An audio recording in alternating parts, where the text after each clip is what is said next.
이야기는 한 통의 전화로 시작했습니다.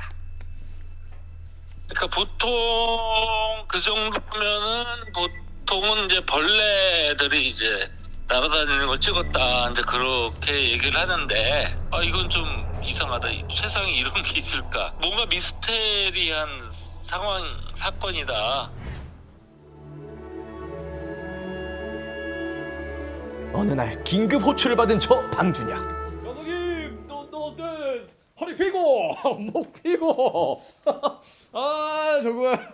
촬영을 하다가 이상한 현상들이 많이 목격됐어요. 이상한 현상이요? 플레이. 오오오. 저 진짜 놀랐어요. 뭐지? 저 방금 뭐가 훅 지나가는데요? 감독님.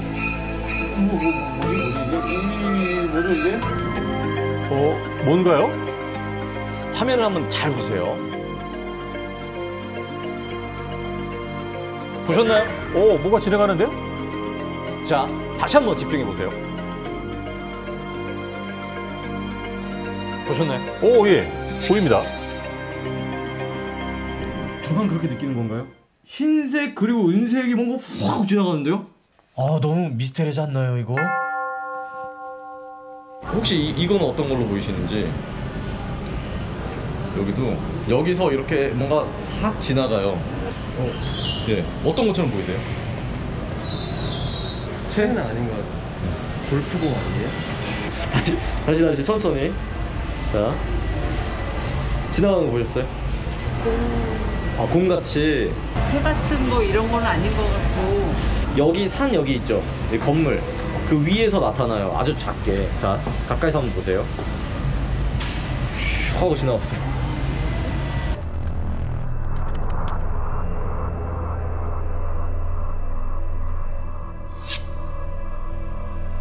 자주 발견되는 이유는 네. 이 비행물체가 주로 그 자연 생태계 환경 근처에서 많이 포착이 돼요. 미확인 비행 생명체로 볼 수 있다. 그 얘기죠. 비행 네. 생명체요? 네, 생물체나 생명체. 왜냐하면 이게 살아있는 거예요? 예. 아주 그 몸체가 네. 긴 막대기형을 닮았다 그래서 로드라 그래요. 로드. 로드요? 네, ROD요? 로드. 로드는 1994년 미국의 한 카메라맨이 뉴멕시코의 대자연을 촬영하다가 찍힌 것을 알게 됐다고 하는데요. 막대기 모양을 하고 있는 생명체라고 해서 로드란 이름이 붙여졌고 너무 빨라 눈에 보이지는 않고 사진이나 영상에 찍히는 것으로 알려져 있습니다. 충격적인 건 뭐냐면 이게 육안 관찰이 거의 불가능하다는 거예요. 이 생명체가. 왜요? 초속 1km 이상으로 날아다녀요. 거의 뭐 총알 날아가는 속도로 비행하는데 예. 일단 표본 채취가 안 돼요. 예. 미국의 모 대학교에서 이걸 추적 조사 연구를 한 적이 있는데 날벌레, 곤충, 새가 날아가면은 좀 길게 찍히잖아요. 네네. 그것과는 완전히 다른 거예요. 그러니까 이게 새 같은 거는 아니라는 거군요. 네. 자, 지금 보고 계시는 게 바로 새입니다. 예, 새는요, 이게 펄럭이는 게 눈으로 확인이 가능하지만 지금 보시는 이 비행물체는 현장에서 확인이 안 됩니다. 지난 2001년부터 한 2년 동안 이걸 추적 포착 관찰을 했어요. 조사 연구를. 네. 그 결과 이 로드라는 그 생명체가 실제 날아다니고 주로 자연환경 근처에서 많이 관찰이 된다. 영상으로만. 그러니까 저희 촬영팀도 영상으로만 이 비행 물체를 봤다는 거죠. 네, 그렇습니다. 그런데요, 막대형 말고 원반형도 발견을 했습니다. 그 음속이 한 340m거든요. 와. 거기 비슷하면 이거는 되게 문제가 돼요. 옆으로 지나간 게 아니라 저쪽에서 확 와서 저기 상당한 각도를 두고 지나갔잖아요. 근데 저도 보니까 이거 너무 되게 빠른 거야. 이 정도 속도로 지날 수 있는 거를 사실 좀 생각할 수 있는 게 없어요. 그래서 이게 뭘까 저 고민을 많이 했죠. 바로 이곳에서 이처럼 다수의 미확인 비행 생물체가 확인이 됐습니다. 야, 신기합니다.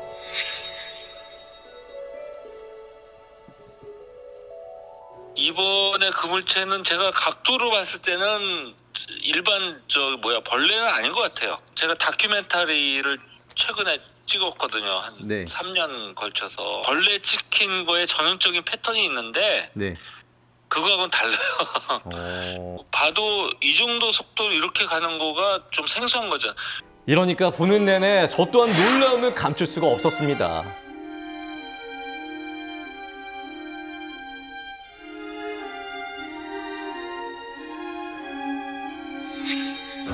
로드의 특징 중 하나로 알려진 물속 오징어가 헤엄치는 형태와 많이 닮아 있죠.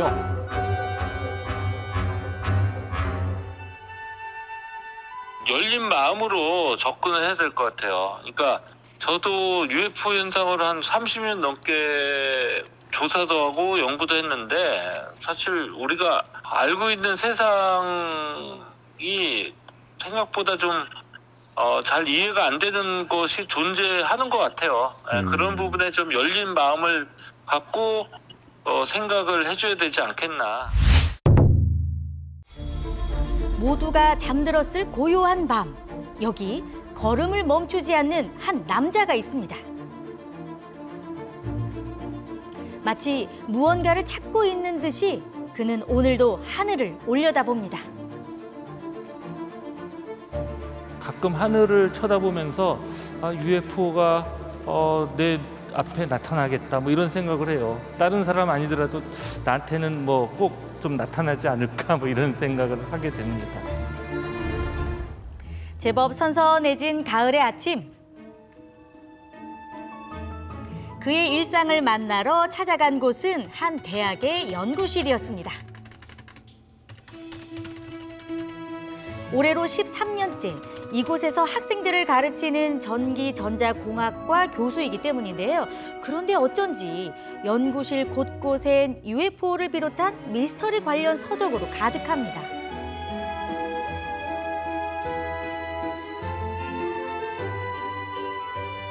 저는 이제 제가 관심 있는 그 미스터리한 그런 분야의 책들을 집중적으로 모아놨기 때문에 뭐 양도 양이지만 뭐 질적인 수준으로 봐도 그 분야에서는 뭐 국내에서 이 정도 자료를 보기 어렵지 않겠나.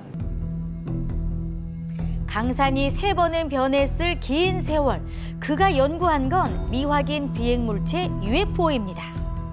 세계의 미스터리라 불리는 만큼 그 행방을 찾는 게 쉬운 일은 아닐 터. 지난해 봄 공식 공개된 미 해군 전투기의 영상은 다시금 UFO의 존재로 뜨거운 감자에 올렸죠. 미 해군 전투기가 빠른 비행 속도의 탄성을 지릅니다. 이 영상들은 2004년과 2015년에 각각 촬영됐고 조종사들은 당시 언론에 비행물체가 설명할 수 없는 방식으로 움직였다고 말하기도 했습니다. UFO가 실존한다라고 거의 이제 굳어지는 느낌인데 UFO가 실존한다는 건 저는 전부터 그렇게 생각을 했는데 그때 의미의 UFO는 우리가 갖고 있는 과학 수준으로 규명을 하려고 이리저리 해봤는데 그거에서 벗어나 있는 뭔가가 있다. 이제 이 정도 수준이었고요.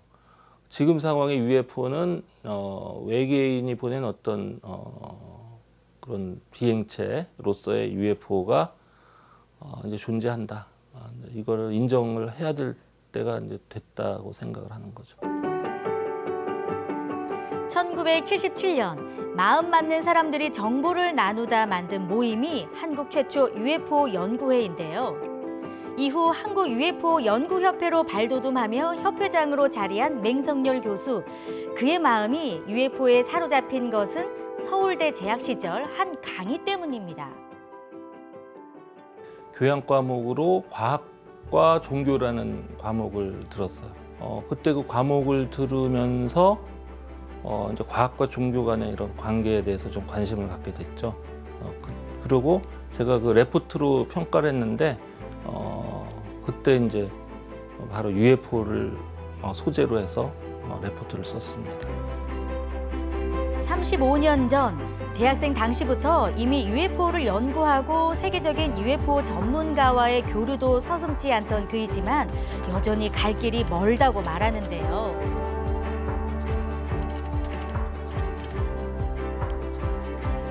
UFO가 궁금해 시작한 일이 이제는 평생의 꿈이고 그가 살아온 인생이기 때문입니다.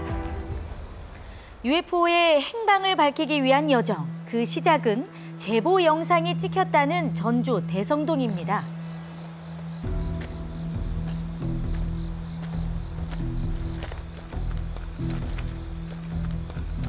도심에서 살짝 벗어나 시간도 멈춰선 듯 고요한 이곳. 혹시나 하는 마음에 차근차근 둘러봅니다. UFO가 뭐 어디 정해놓고 나타나는 게 아니기 때문에 높은 하늘보다는 이렇게 지물 지형과 이렇게 걸쳐 있는 특히 이제 산 쪽에 해서 이렇게 보는 게 좋고요. 나중에 이게 UFO냐 아니냐 판정할 때도 그 지형 지물하고 비교를 할 수 있어야 돼요. 해마다 수백 건에 이르는 UFO 제보. 그중 99%는 UFO가 아닌 것으로 확인되는데요. 주변에 UFO로 착각할 만한 물체가 없어야 하고 뻥 뚫린 하늘보다는 비교할 수 있는 지형 지물과 함께 찍힐수록 판단하기가 쉽습니다. 탐사에 이어 현장에 대한 꼼꼼한 기록까지 이곳에서 발견된 UFO는 진짜일까요? 동영상을 이제 보고 이쪽 살펴보니까 진짜일 가능성이 굉장히 높다는 생각이 드네요. 그 동영상에서 UFO가 나타났다가 차례대로 사라지는데 그게 굉장히 밝은 광원이 점점 줄어들다가 이제 소멸되는 것처럼 보이는데 그게 실제로는 우리 시야에서 굉장히 빠른 속도로 멀어진다고 이제 그렇게 봐야 될 것 같고요. 우리가 알고 있는 비행체의 속도보다 훨씬 빠른 속도로 이렇게 사라진 사례라고 생각이 되네요. 부슬부슬 가을비 내리는 아침. 한국항공우주연구원이 있는 대전을 가기 위해 일찍이 길을 나섰는데요. 플랫폼에 들어오는 열차가 반갑습니다. 항공우주 분야에서도 이제 뭐 우주 여행과 관련된 뭐 이런 쪽은 사실 저도 항상 동경하던 뭐 그런 분야긴 하죠. 찾아뵈러 가는 최기혁 박사님이 그 당시에 그 우주인 프로젝트 그 추진할 때 저를 거기 이제 그 위원으로 위촉을 해서 우주에 올라가서 이제 어떤 실험을 할 거냐 뭐 그런 거 결정하는데 저도 좀 참여를 했었죠. 호랑이를 잡으려면 호랑이굴에 가야 한다죠. UFO를 직접 만나러 갈 수는 없지만 동경하던 우주와 또 그것에 대한 연구 현장은 어쩐지 더 설레는데요. 우리나라 인공위성과 한국 최초의 우주 발사체 나로호의 핵심 기술을 보유한 곳.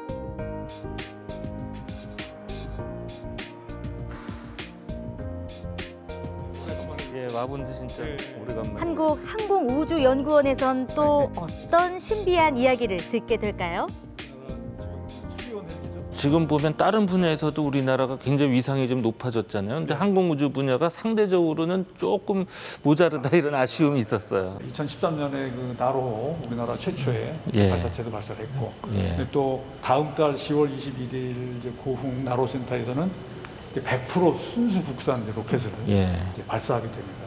우리 다른 분야에서 지금 엄청 많이 올랐잖아요. 네. 뭐 문화, 예술, 뭐 또 이번에 방역 잘해서 막 올라갔는데 이 분야까지 딱 그 뜨면은 아주 그냥 세계 굉장히 최강 국가 이미지가 될 것 같아요. 상상이 곧 현실로 이루어질 듯 오는 21일 나로호에 이은 또 한 번의 로켓이 발사될 예정입니다. 천문학에서는 항성, 먼 항성의 주위를 도는 사람이 살 수 있는, 생명체가 살 수 있는 행성을 탐사하는 게 굉장히 그 붐이 일었거든요. 그거는 거기에는 생명체가 있을 수 있고 또 고등 생명체가 있을 수가 있습니다. 그래서 그건 서로 마찬가지입니다. 그 에일리언, 우주에 사는 어떤 미지의 생명체, 문명이 지구에 대해서 관심 갖듯이 우리 또 지구인도 또 먼 그 우주에 있는 또 미지의 생명체에 대해서 또 관심을 갖는 거는 뭐 서로 당연한 관심사로 생각을 합니다. 항공우주 기술을 개발하고 우리나라 최초 달 탐사에 성공하며 우주 강국을 향해 앞장서는 한국항공우주연구원. 이젠 순수 국내 기술로 제작한 로켓 발사까지 금방이라도 우주 여행을 떠날 것만 같은데요.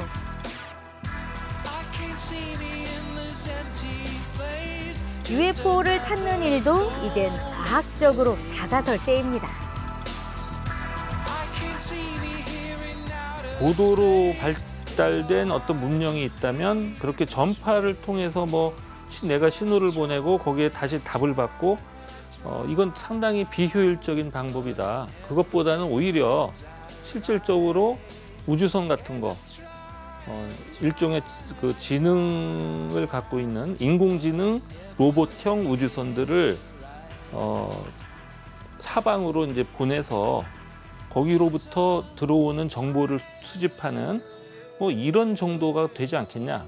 상당히 좀 SF적인 발상인데 그게 오히려 더 현실 가능성이 있다. 이런 생각을 하게 됐고요.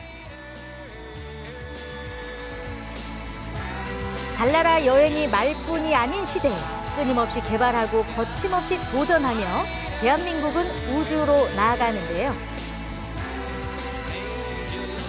정부의 도움도 기관의 협조도 아직은 어려운 UFO 연구이지만 여전히 포기할 수 없는 이유.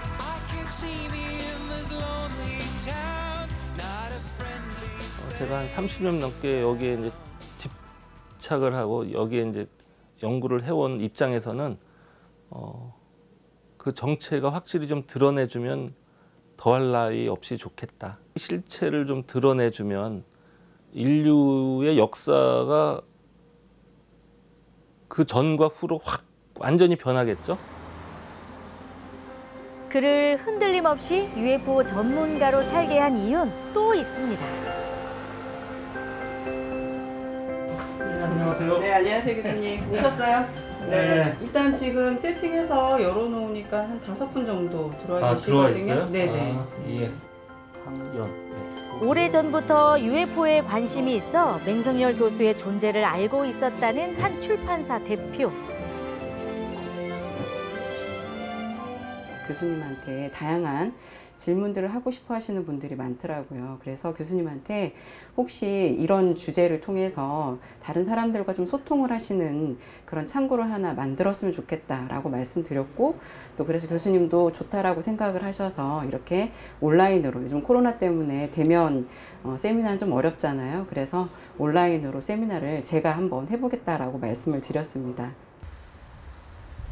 관심사가 같을수록 대화는 즐거운 법이죠. 주제가 UFO일 때는 더 그렇습니다. UFO 얘기는 일반적인 다른 사람들하고 이렇게 얘기할 기회가 잘 없잖아요. 근데 이제 이런 동호인 모임 이런 분들은 특별히 관심이 많고, 그래서 저하고 이렇게 서로 공감하는 부분이 많아서 그런지 서로 얘기도 주고받고, 또 거기에 대한 이제 이해도도 넓히고, 이런 과정 자체가 굉장히 저한테는 인생에서 즐거운 그런 순간인 것 같아요. 늘 혼자서 해왔던 연구에 보태줄 사람들이 생긴 것처럼 이젠 연구실이 아닌 다양한 곳에서 UFO를 더 알아가고 싶습니다.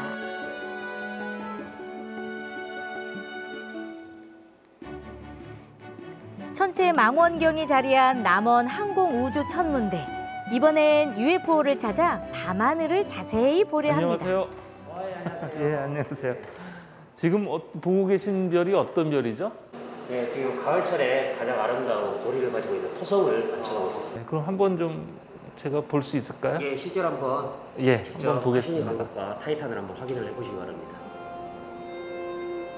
지금은 비록 렌즈를 통해 들여다보는 우주지만 우주 여행하는 그런 기분이 나네요. 지구에서 약 13억 킬로미터 떨어진 토성이 보이듯 언젠가는 UFO를 만날지도 모른다는 생각에 가슴이 두근거립니다.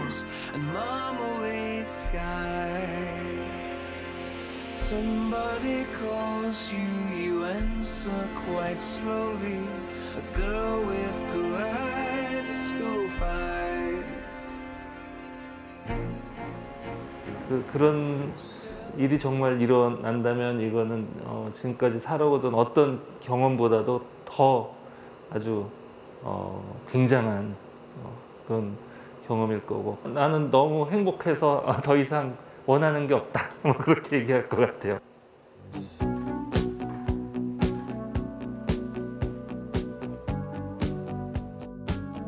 (30년) 넘게 해왔고 앞으로도 계속될 UFO 연구.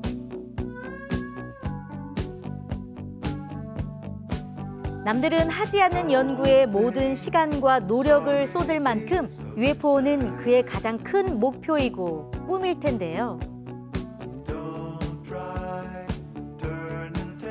직접 보기만 해도 소원 성취지만 조금 더 욕심내고 싶은 게 하나 있습니다.